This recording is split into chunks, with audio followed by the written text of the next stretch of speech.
Welcome back everyone, my name is Eltimar and we are going to be continuing our Let's Play of Shadowrun Hong Kong. Where last time we were about to go meet up with Kindly Cheng, who apparently has some information from us. We aren't even allowed to go to our base, so obviously this is a story heavy part. As you walk through the Mahjong parlor, you see your crew waiting for you, clearly uncomfortable to be so close to the Triad boss. Then you see why. Kindly Cheng's cheeks are flushing and glowing. She's already hit the bottle pretty hard. Ah, Eltimar, you're here. Excellent. Nice to see you all. Shall we grab a table for some maj? Shut up, Eltimar. I have important news. Kindly Cheng takes out her PDA and gently places it on the table in front of her. The wiretap we placed in the police force has borne fruit. Her mouth breaks into a wolfish grin. Her eyes take on a feral gleam. She appears fueled by alcohol and vengeance, a hungry beast on the hunt. My people have delivered a snippet of a recorded call between the plastic-faced man and Chief Inspector Crate of the Special Duties Unit. Ooh, interesting. Whoa. This should be good. Should we take a seat? Unfortunately, it's only a snippet. There were some technical difficulties with the tap. She glances at Bao, who nods back at her. The person responsible has been sacked. Cheng reaches out a lacquered fingernail, hunts for the button she's looking for, and stabs it in victory. There's a loud crackling noise at the beginning of the recording, followed by a squelching squeal that makes Gobbet cover her ears in pain. When the video recording begins, the man's voice sounds far away, as if he's talking through a thick pane of glass. The woman's is louder, closer. Say that again? There's something wrong with this line. I said my client isn't interested in hearing any more excuses, Inspector. That's what I thought you said. I'm not making excuses, mister. I have a department to run. Not for much longer, if those two Westerners aren't found. They're linked to this Raymond Black somehow, and my client wants them out of the circulation immediately. The two runners and his accomplices too, the little orc and the dwarf with the cyberdeck. Gobbet looks at Isabel wide-eyed and swallows hard. Isabel winks back reassuringly. I'm aware, Inspector. Thank you. We don't know how much any of them know, and my client is adamant that the risks be mitigated immediately. I've already made this the SDU's highest priority. If Josephine wants more resources on it, I'm going to need allocations from elsewhere in this department. That is a problem that can be easily dealt with. My client wants this over now. No more excuses, no more fuck-ups, no more cops floating in the river. Kindly Cheng smiles at that and pours herself a shot.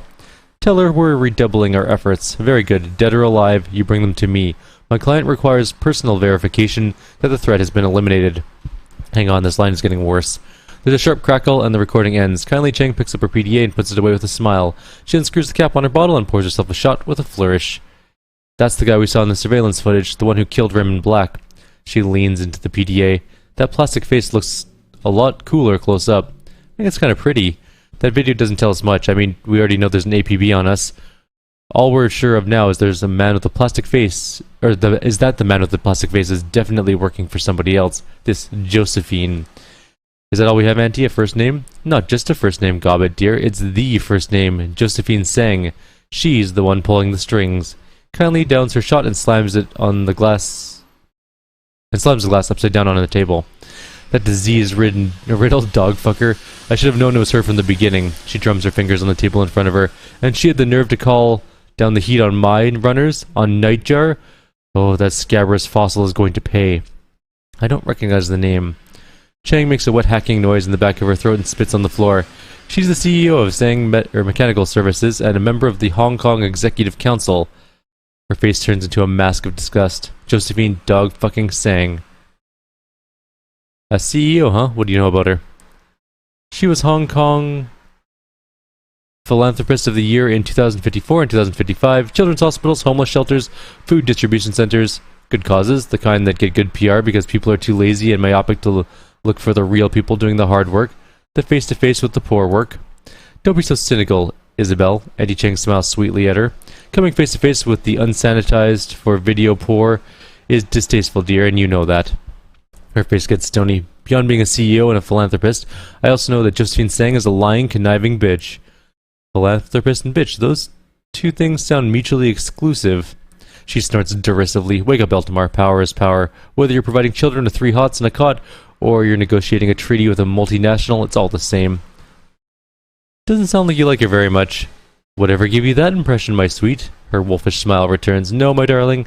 I don't like Josephine Tseng, and I'm going to fuck her up. I'm gonna fuck her up bad. Care to elaborate on that, Auntie? No. She picks up a bottle of swill. Its turpentine fumes drift your way. Not now, not today, but you'll be there, my darling. I'll make it a party. What is Tseng Mechanical Services?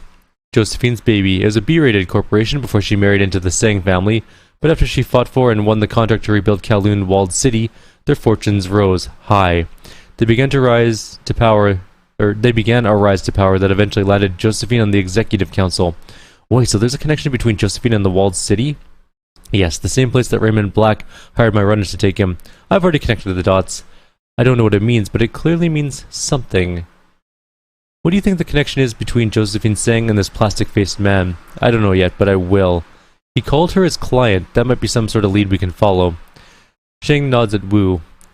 Her glance lingers at his biceps a moment before continuing. Right now, all we know is that he is her instrument, the one who killed Raymond Black. Raymond's not dead. Yes, you may have mentioned that before, Guncho. She smiles at him reprovingly. Regardless, the plastic-faced man is our best lead for figuring out what's going on. What's our next step? There's nothing we can do to touch Josephine Sang, as much as I hate to admit it. But the plastic-faced man is a different story. He's a third-party operative who's been careless, and he'll live to regret it. Her little black eyes turn stony for a while. If Sang thinks she can take out 2 of my runners and get away with it, I'm going to have to explain things to her. She pulls out a thin black cigar and runs it beneath her nose. She just drinks and smokes all day, damn. We're going to find the plastic-faced man and we're going to hurt him. We'll hurt him until we know everything he does, and then we'll use that to strike back at Josephine Sang. She lights her cigar and takes a deep, deep pull. You will have your vengeance and I will have my own satisfaction. She turns away and picks up the bottle. Now get out, I have work to do. Okay, bye. You're just an angry person, like, all the time. You're just very not... No chill. Kindly Cheng has no chill. Let's go see if we can get some payment for our last mission, and then maybe go take a look at some Bioware. See if there's anything good. We also should probably talk to our teammates, see if they have anything left to say. New messages? That one? Oh, no, this is something different. Hey Seattle, I think I can add a little context to that thing between Auntie and Josephine Sang. You know, that thing that makes Auntie hit the sauce and talk revenge. This is a combo of stuff I heard and stuff I put together myself, so your mileage may vary. For years, the Yellow Lotus acted as tax collectors within the Walled City. Since the Walled City was built by Josephine Sang and the Yellow Lotus was run by Auntie Cheng, they must have had a working business relationship, for a while at least. From what Nightjar told me, he was her favorite, you know that, right? And he was known as a real up-and-comer back then. She was on the fast track to being the next Yellow Lotus 438. That's a big deal, gig. Seattle, money and power galore. Now, you need to know that there were a lot of triads and corps doing business in the Walled City. All sorts of stuff. Sometimes they worked together nicely, and sometimes people got bloody. The way that I heard it, Auntie came up with some sort of grand plan to consolidate business in the Walled City. The power could be split between the Yellow Lotus and Sang's company, and everyone else would get cut out. If her plan worked, Auntie would rise in the Lotus like nobody's business, and Josephine Sang would have made long bank. There was a catch, though. In order for the plan to work, both women would need to jump through a lot of hoops. There'd be street-level maneuvering and power plays on Auntie's side, and blackmail and negotiations on the corporate level from Josephine Sang. My info gets sketchy here. From what I pieced together, Sang went behind Auntie's back and took her plan to her boss, a 438 named Wang Lunfat. They cut kindly out of her own plan. Why'd Sang do that? My guess is that she saw Auntie as some sort of threat. People in the know can say that Wang Lunfat is weak and greedy. She can be manipulated if her palms remained well greased. Long story short, power was consolidated in the Walled City, just like Auntie planned. Only she didn't wind up getting any of it. Her climb up the Lotus ladder came to an abrupt halt. She's still a straw sandal, just like she was before Sang backstabbed her, and now she's stuck in Hayoi like a fly in amber. I'd be pissed too if it were me. Alright. Well, let's turn in our Ares prototype job run. Your payment is attached. I confess that I'm very pleased with your work. It's not every runner who could have pulled off a job of this magnitude. Well done, Lou. $2,000 dues. Let's go grab some more cyberware, maybe. We'll see. We're also going to go talk to people at some point. We got some new yen to spend. Luckily, with this monofilament whip, we really don't need to buy any sort of guns anymore. We do need to buy armor, though. We should probably pick up some armor, in all honesty. Our armor situation is a little grim. How much money do we even have? We have exactly 2,720 new yen. Okay. A passive 6% chance to hit is actually not bad.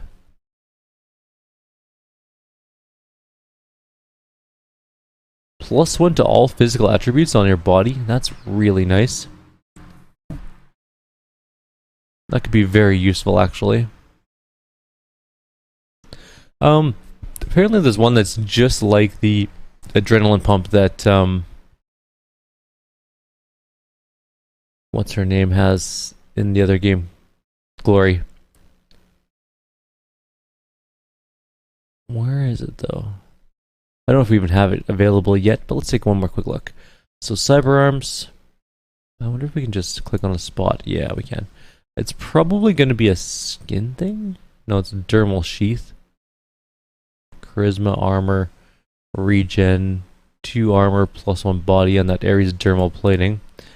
Body itself, we can get plus 1 passive body, plus 1 body strength,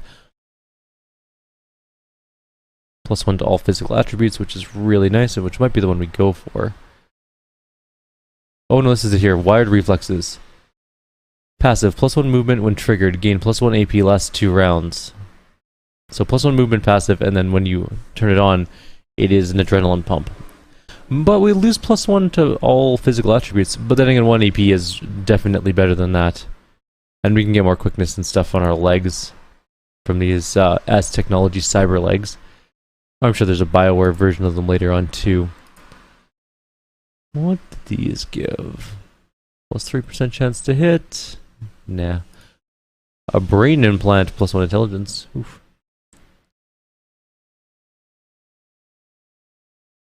Alright, what I'm going to do is go sell some things. I don't know if we have anything to sell, but maybe like medkits. Actually, I think we can sell them here, to be honest. Sell items. We could sell medkits for $100. We could also sell our AK-97. We don't really need it. All things considered, we're going to be using the whip 100% of the time. Also, the AK-97 is not very good anymore. If I sell this, will I have enough to buy that AP thing? Yes, just barely. Alright, good enough. Let's do this thing. Body. Oh no, I won't. Thought I had enough. I do have enough. Why can't I grab this? There's a thing that says required something. I can't read it because requires cyber something affinity 5. Oh, we need affinity 5. Let me take a quick look at our current situation for that then. So we're gonna need 10 points. So 6 more points of karma to get cyberware affinity 5. Bummer. That's not a big deal. We can get that. In the meantime then, we still have some extra money and we can buy something. What are we gonna get?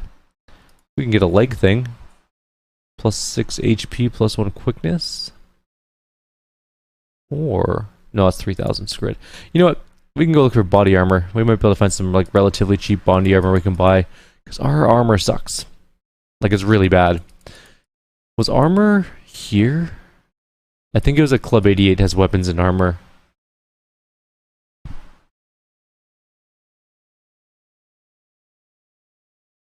We don't want the drug dealers, we don't care about them.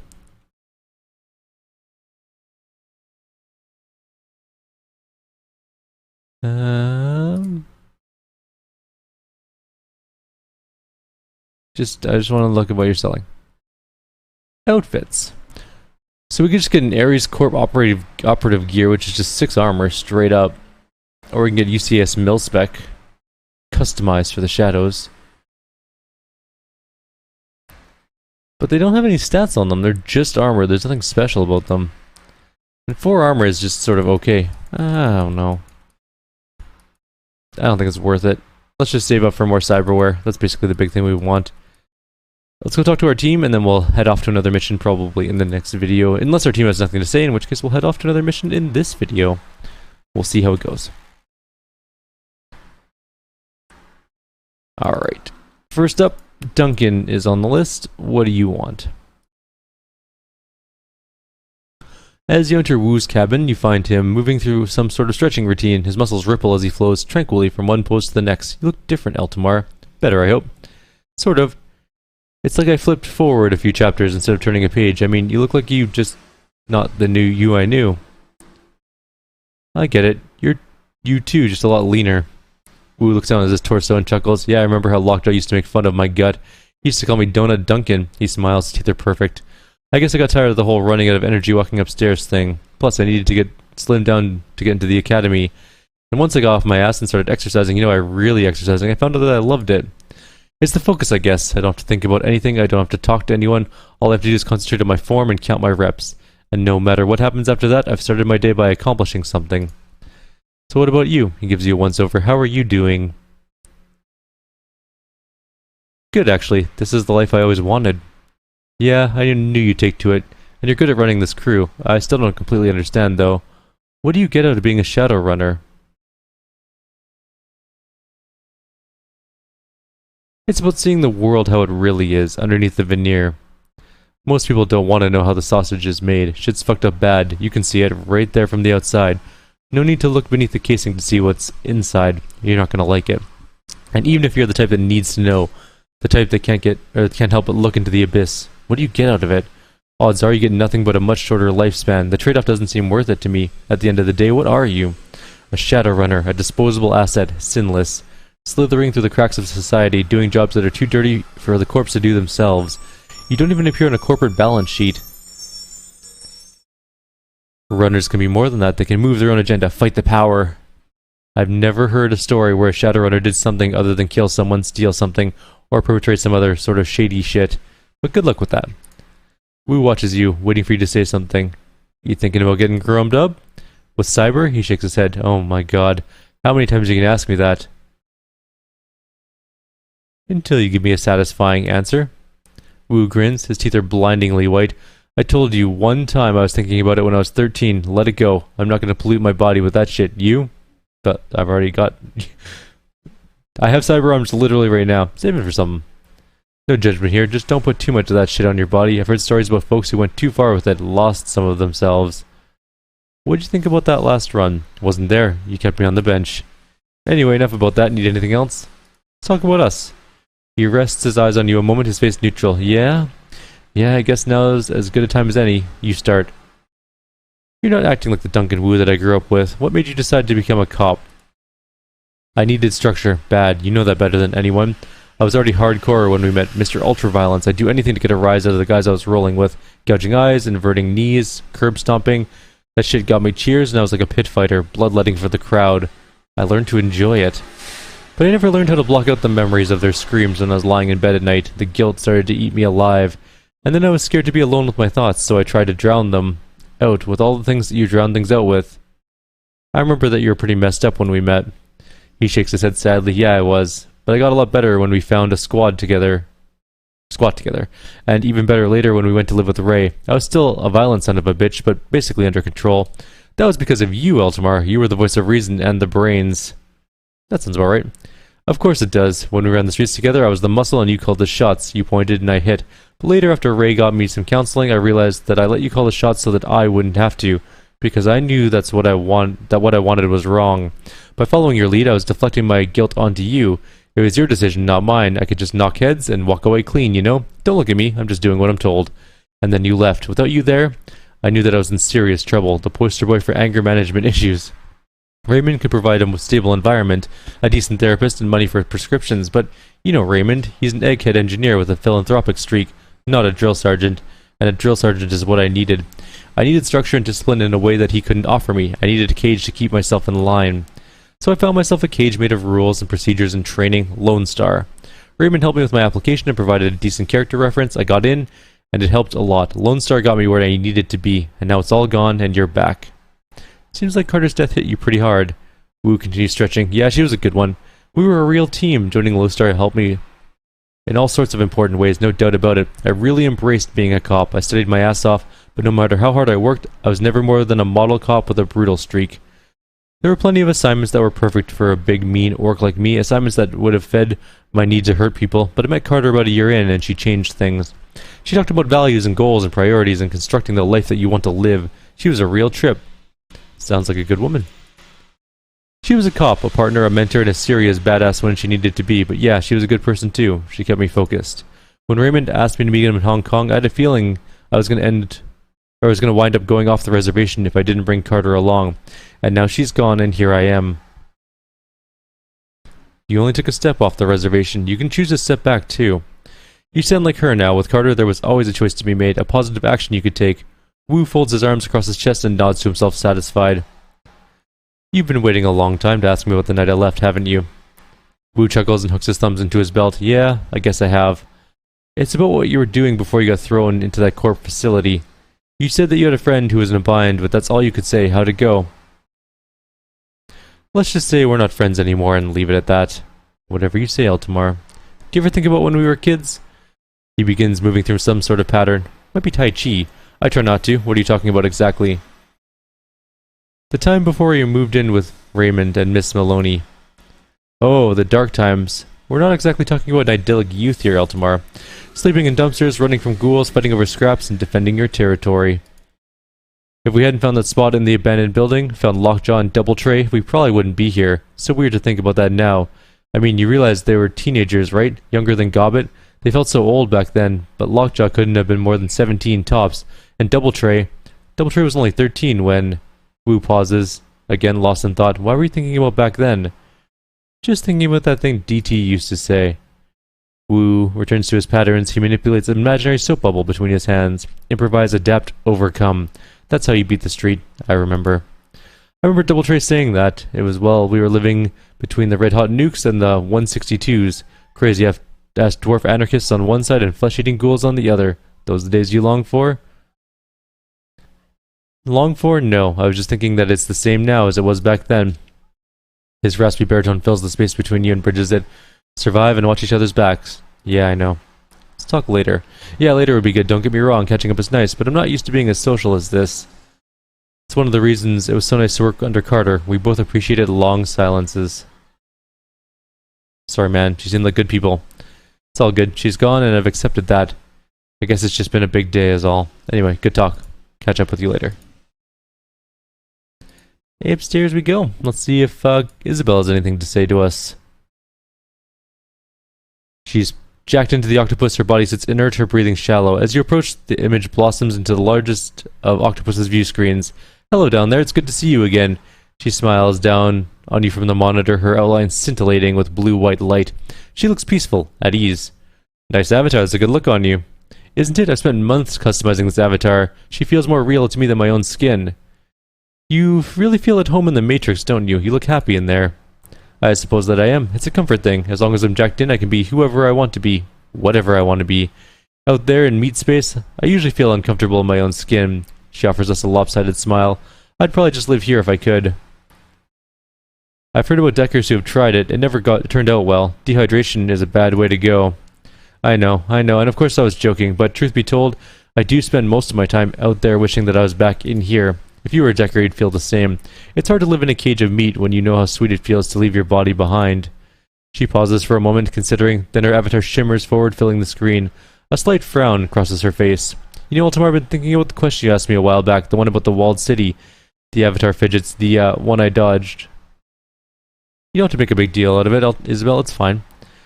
It isn't, though. Not really. I cheated you out of an answer that I owed you. For what it's worth, I wasn't trying to do that. It's that talking about the walled city is problematic for me.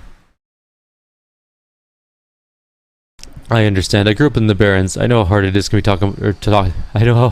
talk about this stuff. No, it isn't that. I'm not explaining myself correctly. It isn't that I'm tortured by bad memories or anything like that. The problem is I can't remember my childhood.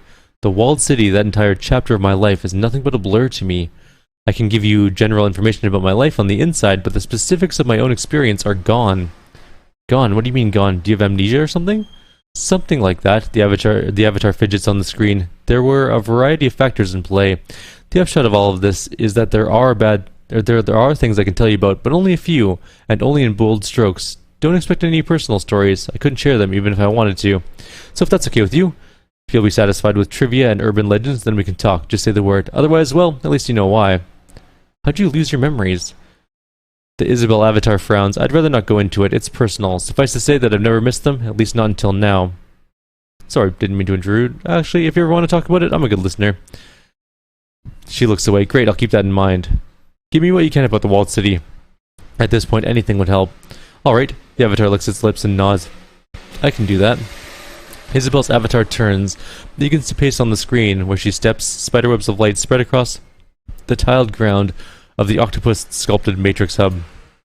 When I think of the walled city, the thing that stands out most in my mind is the legends, the mythology of the place. If I hadn't lived with them, I might have found these stories fascinating. The scintillating figure turns to you on the screen. Did you know that Kowloon Walled City is supposed to be cursed? At least that's what the locals believe. We had ghost stories and everything. Ghost stories? The Isabel avatar nods. Our own homegrown legends about things that haunted the Walled City, demons from another place, the Yama Kings. Tell me what you can about these things. It's probably easiest to think of them like urban legends, our own little pantheon of monsters and morality tales to frighten ourselves with at night. The stories are still clear in my mind, even after everything that's happened. Everyone in the Walled City believed them. You can get out of the Walled City if you make a deal with Fu Mang. Cut the hearts from the 44 people closest to you and bring them to him. He will reward you with riches. Don't go into that arch or Qian Ya will catch you. The avatar grabs at the air, its hands leaving glowing trails as they move. Strip out your teeth, tie your tongue in a knot, and make you her slave for eternity. We had Shishang, our own homegrown judge of the souls. People would let themselves be flayed alive in hopes that he'd reawaken them in a better life. We also had Lam Vi, the ebony queen, who would teach you to hide so well that you'd slowly mutate into a cockroach. The avatar cocks its head, smirking a dismissive gesture. It's all bullshit, of course, but everyone in the walled city believed it.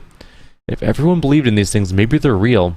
She shakes her head. No, they can't be. If they were, the body count in the walled city would be a lot higher. The Yama Kings are just a fiction that my parents and neighbors invented to excuse their own actions. I can't get ahead because demons are keeping me down. It's almost embarrassingly transparent when you really look at it. Lam V turning people into cockroaches, it's just a Kafkaesque trope layered in a morality tale. Shishang, it's just Anubis with a different coat of paint. And you know that archway I mentioned, the one that Qian was supposed to haunt? I knew someone who found it. There's nothing on the other side but concrete. It's all superstitious drivel, Eltimar. The misery in the walled city isn't the fault of demons or devils. We created it, and we perpetuate it. We blamed made-up monsters for our own failings. There's nothing more pathetic than that. What about the shared dreams? How do you explain those away?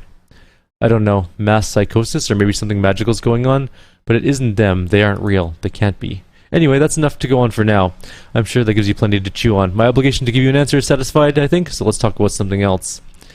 Can you think of anything else that might help us? I don't know. Maybe I'll put some thought into it. The avatar pauses and turns away. After a moment, Isabel's voice pours through the Tridio speakers. On second thought, maybe I do have an idea. Are you open to taking on more work? Of course, kindly sending me job offers all the time. This wouldn't be work for Auntie Cheng. Think of it as a side gig that you'd be doing for me. I think I've got a line on some software that could help us. I can't do it on my own, though. It's a two-person job at least. What kind of software? It's hard to explain, but it would be easier for me to just show you. Trust me, it'll help. I have the run planned out already. I've done all the legwork. I know the location, I know the target. Just say the word and I'll send everything I have to your mission computer. You can look it over, weigh it, and decide what you want to do. Alright, fine. The Isabel avatar closes its eyes for a moment, then opens them with a smile. Done. You'll find the pertinent documents waiting in your inbox. If you decide to accept the mission, just check the box in the message documentation and it'll ping my comm link automatically. Alright, can't wait to find out what this is all about. I'm sure that the briefing I sent you will satisfy your curiosity. Trust me, Eltimar, this is a good job with a solid plan behind it. You'll see as soon as you've read it, and speaking of which, you should go do that now. Say no more, I'll go check it out. Fantastic, I can't wait to hear what you think. Alright, we're going to call it a video here. We are at half an hour-ish, so in the next video we'll finish talking to our other two teammates, see if they have missions for us as well. We have tons of missions to do, just like so many missions. We need to start pounding them out a little bit. For now though, I'm going to leave you guys here. Like always, if you have any suggestions or comments, please leave them below. Otherwise, I'll see you all next time. Take care.